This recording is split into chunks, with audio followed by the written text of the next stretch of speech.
Ever since the announcement for the Fate and Honkai Star Rail collab, there were only two things on my mind. The first being this line. The second is Clara. This character is literally just Ilya. Like, just look at these two. They're the same. I mean, there's literally an achievement for Clara called Trial of 13, referencing Hercules' 13 labors. Come on, Hoyo. You're making it too obvious. Clara is a 5-star physical character following the path of destruction, whose kit is centered around counters and follow-up attacks. Actually, let me correct that. Sargov's kit is centered around counters and follow-up attacks. Yeah, Clara doesn't actually do anything. She only exists to get hit, so her robot dad can pop out of nowhere and beat the shit out of whoever hits her. Clara's basic attack is just a standard basic, nothing special, so moving on. I'm going to talk about her talent first, as that's pretty much the backbone of her entire kit. Clara's talent reduces damage taken by 10%. If attacked, Sargov will then mark the target with a mark of counter. He will then perform a follow-up attack dealing physical damage scaling off Clara's attack. Clara's skill deals physical damage to all enemies and doubles damage dealt to enemies marked with counters. So at level 10, your skill can potentially do 240% damage to all enemies on the field. After the skill ends, all marks of counter will be removed. Her technique does damage to an enemy while also increasing her chance to be hit, lasting for 2 turns. Kind of a boring technique, but it's a nice one to have just to help increase the potential damage from her talent since you're getting hit more. Her ultimate gives an additional 25% damage reduction to her talent while increasing her chance of getting hit, lasting for 2 turns.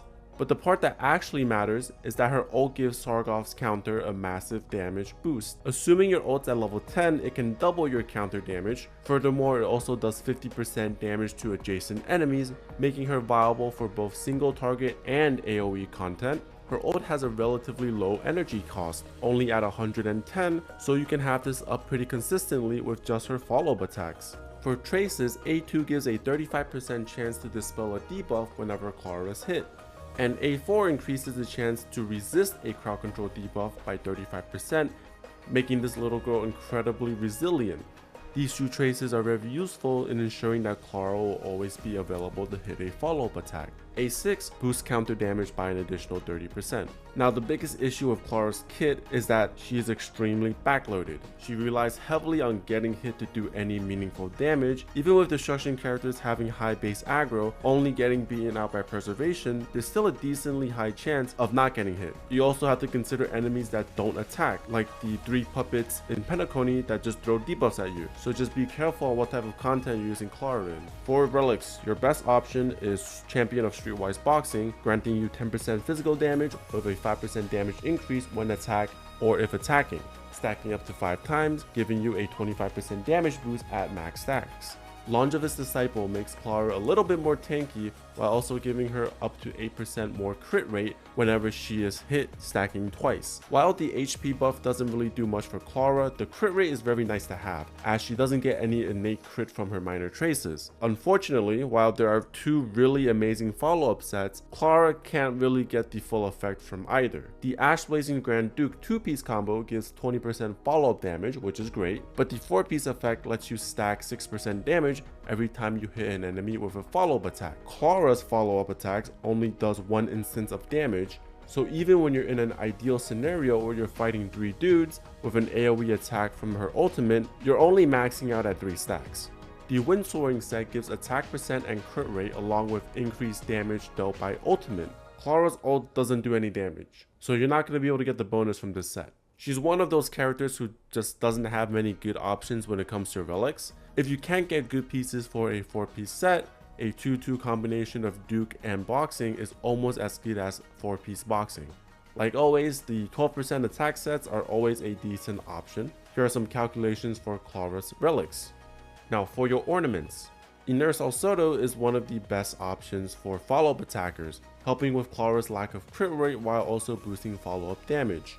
During Dynasty of Running Wolves, boost follow-up attacks by 5% whenever one is used, stacking up to 5 times. Additionally, at 5 stacks, it grants 25% crit damage. This set can substantially increase your damage once you get max stacks, especially if you're running another follow-up character in your team, as the stacks also counts for any follow-up attack your teammates perform. There's also Woodland Arena, but the requirements can be hard to get, especially since you don't get any crit, and the payoff isn't that amazing either, as you're not really that reliant on basic attacks and skills.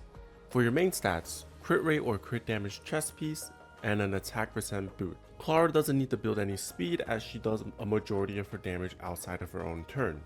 For your sphere, you want physical damage, and rope take attack percent, and here are the substats you want to look for. When it comes to Lightcones, luckily there is a lot more options compared to the Relics. Like always, On the Fall of an Aeon is a great free-to-play option for any destruction character, Clara included. It lets you stack damage up to 4 times, which should be pretty easy with Clara's talent. The additional damage after weakness breaking an enemy is also very nice to have. The new Lightcone we just got in 2.4, Dance at Sunset, Yunli's signature Lightcone, breaks Clara.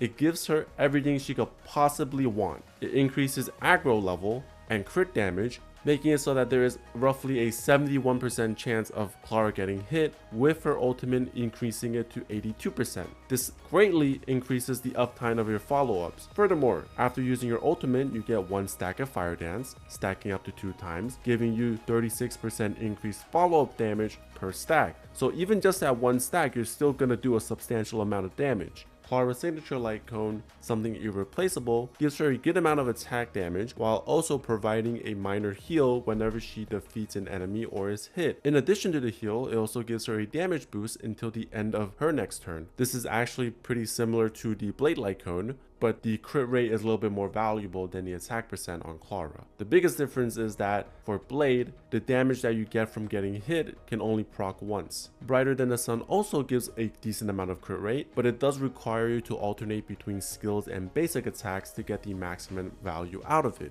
I also want to briefly talk about Jingu's Lightcone. At first, I was like, yeah, this looks broken. Right? It looks absolutely broken. Tested it on Clara, and I wasn't getting the bonus damage. I read it again, and that's when I realized, oh, to proc it, you need allies besides Clara to lose HP or get hit. Yeah, guys, reading is important. But make sure you read. Don't be like me. For your free-to-play 4-star options, Under the Blue Sky gives attack with a condition on the second effect, which honestly can be pretty consistent since it does last for 3 turns. A Secret Vow is also good. It gets even better if your HP is low. And with Clara, you won't really be on low HP for most of your fights, so take at your own risk. Being a character reliant on counters, all of the follow-up attack buffers are very viable. Topaz can buff Clara's counter damage with her skill while also doing decent amount of personal damage, letting you enable a dual DPS comp. If you don't have Topaz, Hunt March 7 is very similar. She acts as both a DPS and a support, as she can buff Clara's damage while also doing a good amount of personal damage based on the amount of times Clara has attacked. Robin is one of the best supports at the moment, even more so for follow-up teams. Literally gives everything you can ask for. Attack bonus, damage amp, crit damage, even more crit damage for follow-up attacks. Aventurine is another support that is great in a follow-up comp with his shields and debuffs.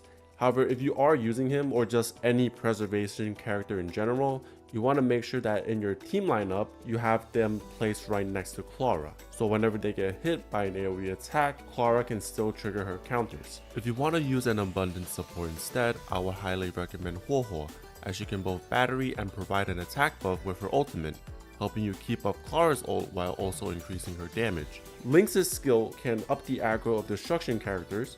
This can ensure that Clara gets hit. This is especially valuable if you don't have the Yunli Lightcone. If you want to go for a more hyper carry playstyle, Sparkle can boost crit damage while also being SP positive. The action forward on her skill isn't really that relevant on Clara, but the damage boost lasts until the end of Clara's turn. A quick note, don't use Branya. Her skill doesn't really work on follow-up attackers as it only buffs the next action, compared to Sparkle, whose skill lasts until the end of the entire turn. Tingyun provides a huge battery and damage boost with her ultimate, along with attack damage buff from her skill. Should all know this by now, right? We don't really want to go over Tingyun any more than we have to. Now you might be wondering, wait, isn't this extremely similar to Yunli? And yes, you would be correct. Both of these characters indeed are little girls who don't wear shoes. Jokes aside, while these two have very similar playstyles, Yunli does do more overall damage. as her kit fixes many of the issues that Clara has. You only can counter without getting hit using her ultimate. She doesn't have to worry about weakness broken or CC'd enemies, but in the end, Honkai Star Rail is a single player game, and in my opinion, you should just use whichever character that appeals to you more. And that's it for me. Thanks for watching.